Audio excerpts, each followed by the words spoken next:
తన సంగతిపై గల దయ తన శిష్యుని మీద నుంచదగు గురుడెపుడున్.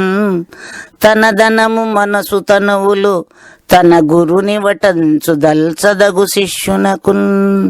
శిష్య, గురువు తన బిడ్డలపై ఎంత ప్రేమ, ప్రీతి, అనురాగములు కలిగి ఉండును, అటులనే తన శిష్యులపై కూడా అంత ప్రేమ, ప్రీతి, అనురాగములు కలిగి ఉండవలేను.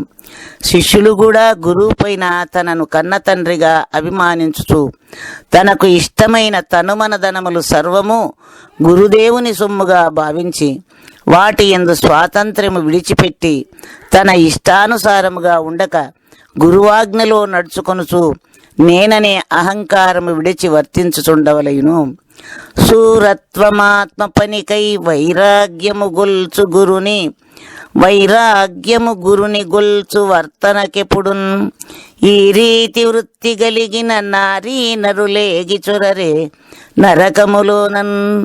శిష్య, గురుపుత్రులైన వారికి ఈ ఎరుక భ్రాంతి వీడక తన స్వకార్యములైన ఇంటి పనులయందు మాత్రము ఎంతో శ్రద్ధను చూపుచు రేయింబవళ్ళు సంసారము యొక్క అభివృద్ధి కొరకు అనేక శ్రమలు పడుచు అందుగలుగు కష్టనష్టములను భరించుచు ఎంతో పట్టుదలతో అందరిలో గొప్పవాడుగా సూర్యుని వలె ప్రవర్తించుచుండును. అట్టి వానికి గురుకార్యములేమైనా వచ్చిన ఎడల దుర్బుద్ధికి దాసుడై నేనంతా గురువుకే సమర్పించి ఉన్నాను, నేనిప్పుడు నిమిత్త మాత్రంగా ఉన్నాను, నేను తినే అన్నము గురువార్పణమని తింటున్నాను, నేను ధరించే వస్త్రము గురువార్పణమని ధరించుచున్నాను, ఇందులో నా కర్తృత్వమేమీయో లేదని తెలుపుచు తప్పుకొని తిరుగుచున్న స్త్రీలకైనను పురుషులకైనను నరకము తప్పదని తెలియవలెను. మనసుననొక్కటి దల్చు వాక్కుననొక్కటి బలుకుచుండు కుటిలుడు మరిత తనువుననొక్కటి చేయును బినువానికి బోధ తెల్ప విహితమటోయి. శిష్య, కపట ప్రవర్తన కలిగి కుచ్చితమతీగ మనుజునకు మనసునందు ఒక సంకల్పముండును, మాటలలో మరొక విధముగా తెలుపుచుండును, చేతులతో వేరొక విధముగా చేయుచుండును. అట్లు ఉన్నవారికి త్రికరణములు మూడు దారులై ఉండుట వలన వానికి మతి స్థిమితము లేక చలనముతో ఉండును.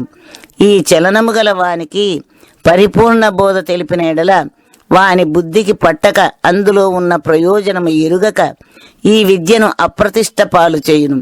అట్టి వానిని ఈ బోధ దగ్గరకు రానియక ఉండడము మంచిది. మనసున వాక్కున తనువున పని యొక్కటే జరుపునట్టి భక్తునికి దయన్ వినిపించుము వినుమని ఈ గణబోధను వాని కతుకగల దుడుగకుమి. శిష్య, త్రికరణ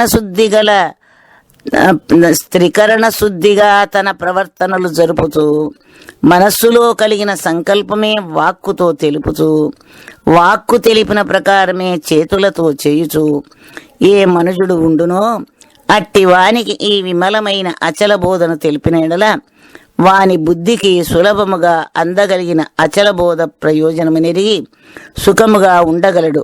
అట్టి భక్తునికి ఈ పరిపూర్ణ బోధను తెలిపేదానికి ఏ సంశయము లేక బోధించవలయును.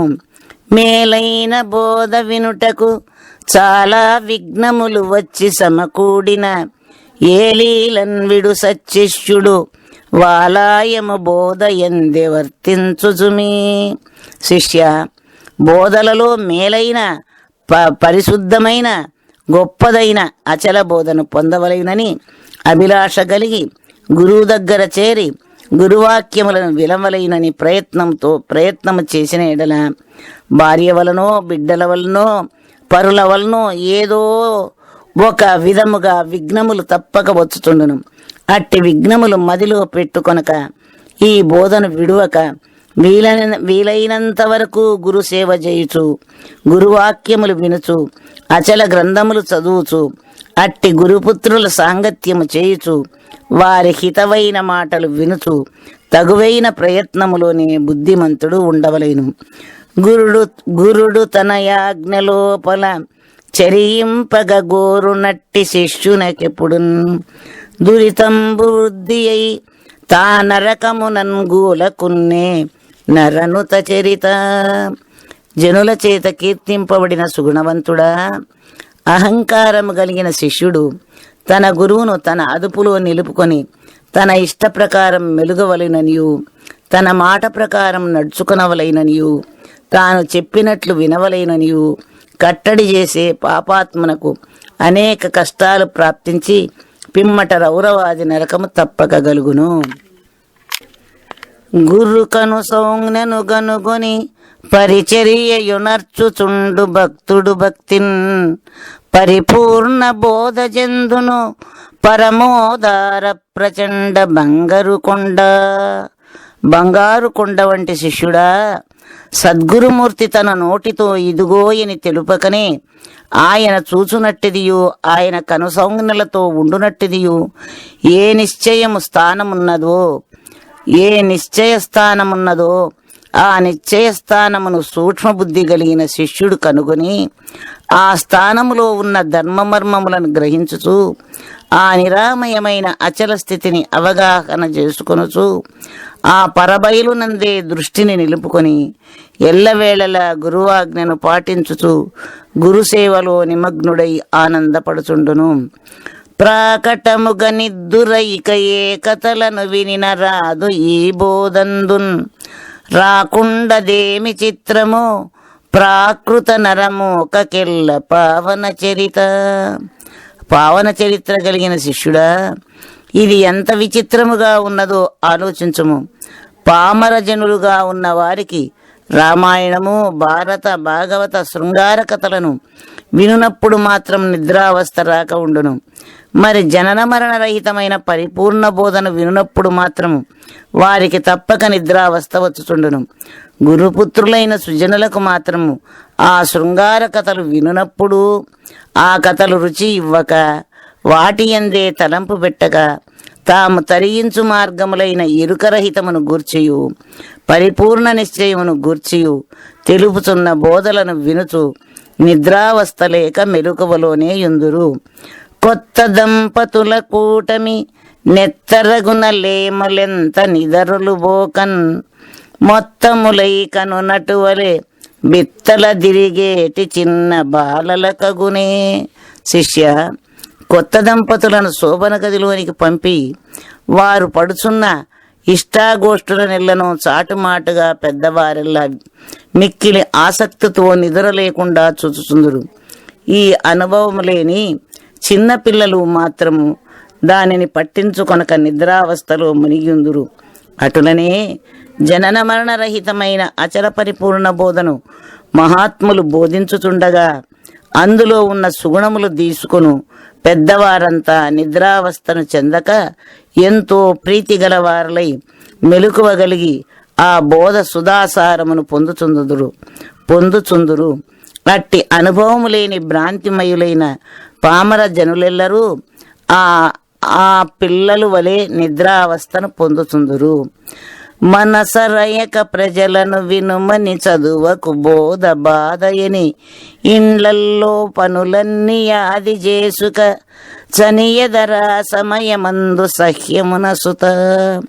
బిడ్డ, ఈ లోకములో ఉన్న మనుజుల యొక్క మనస్తత్వములను గ్రహించలేక నీవు పొందిన పరిపూర్ణ బోధన వినుమని వారికి తెలియపరిచినట్లా వారికి బోధ బుద్ధికి పట్టక బాధగా కనపడుచు మా ఇంట్లో పనులున్నవి తొందరగా పోవలేనని తప్పుకొని పోచుందురు. ఈ అచల బోధ అందరికీ ప్రాప్తమగునది కాదు. దైవాంశ సంభూతులైన వారు మాత్రమే అర్థం చేసుకుని ఈ బోధలోనున్న సుఖమును పొందగలుగుదురు. తక్కిన వారందరికీ సాధ్యపడునది కాదని తలంచవలేను. వీనుల వినుడి బోధను నేనే బ్రహ్మనని నిక్కి నీల్గెటివాడున్ మానికముగాన వచ్చిన దానిని రాయను చుదలచు తార్కికుని గతిన్. శిష్య, చతుర్వేద మహావాక్యములను ఆధారంగా తీసుకొని అహం బ్రహ్మాస్మి, నేనే బ్రహ్మమని తెలిపే వారికి ఈ అచల బోధ తెలిపిన ఎడల ఇందులో ఉన్న స్వచ్ఛతను వారు తెలుసుకొనలేక చులకనగా భావించి పరిహాసము చేయుచుందురు. అది ఎటులనినా దారిన పోవు వానికి ఉత్తమమైన మాణిక్యము దొరికిన ఎడల దానిని నిదానముగా పరికించలేక పలుకురాయిగా భావించి దూరముగా పారవేసిన వాని గతిగా ఉండును. ఒకరు విని మెచ్చవలెనని సకల పురాణములు వేద శాస్త్ర శ్రౌత ప్రకరమును నేర్చు విద్యన్నీకరంబి బోధ నేర్చునే సుమతి.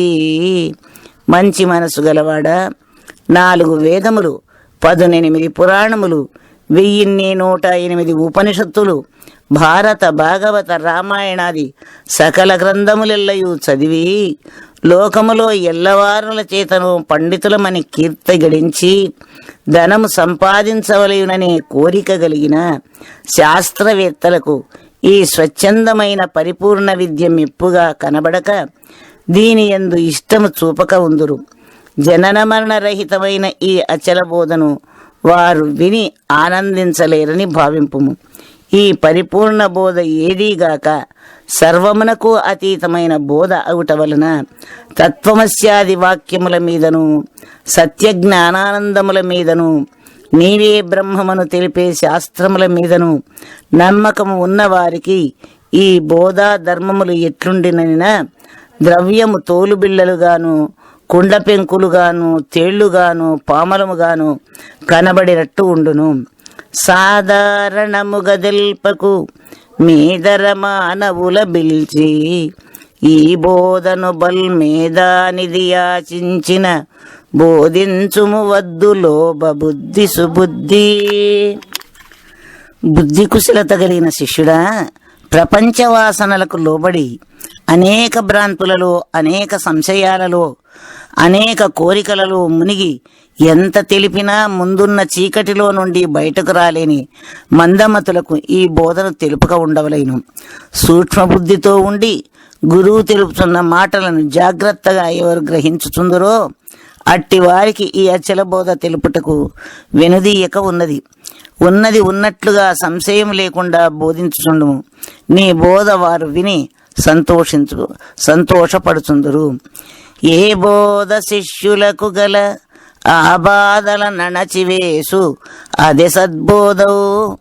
ఆ బోధ ఏది ఎనినను ఈ బోధే సుమ్మి, దీన్ని ఇక విడువకు సుమి. శిష్య, ఏది మనుజుల హృదయాలను అంటుకుని ఏ కర్మాదుల చేతను విడచిపోక అనేక దుఃఖాలను, అనేక భ్రాంతులను, అనేక అనుమానాలను,